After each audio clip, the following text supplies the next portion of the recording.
Being diagnosed with breast cancer, especially stage 4, has influenced so many. It's because I'm showing people that stage 4 does not mean death.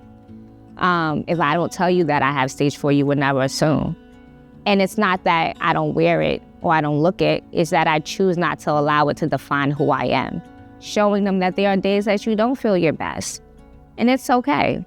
It's okay to not feel your best. One thing, I pride myself, my dad, I'm a daddy's girl. I lost my dad almost 3 years ago, coming up this year. But my dad used to always tell me, everyone complains about the milk being spilled on the floor, but they forget it has to be picked up. So it's okay to look at your pain and your grief and dwell and complain about it and say, why did this happen? But then what you gonna do to fix it? Don't get stuck in it. I can't change what my life story has become and what has been put on my plate, but I can rearrange the display, how it's fed to myself and how it's fed to the world and how my presentation looks. That is my mission in this life. I can't change what is done and what has been done. I can only control my reaction. So I was introduced by Living Beyond Breast Cancer from another breast cancer survivor, and I joined the Young Advocacy Program, and it has been so influential in my journey. It not only helped me create my own organization, but it also connected me with other organizations and build community. They've given me opportunities outside of just being this person that's living with this illness, and also put me in spaces and places where my journey and my story can be heard.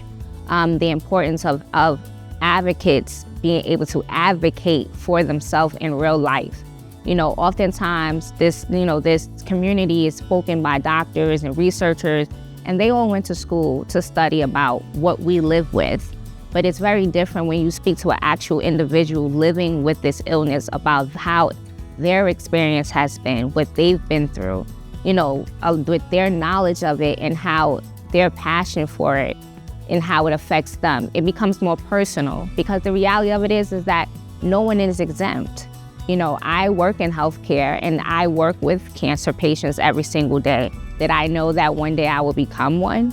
I did not, but I also know that now I have the privilege to be able to speak for both parties, people that work in the industry and patients that receive the care. I can give insight on what is not working, what needs to be changed, and what needs to improve, and what is working, because I'm actually a living person going through it.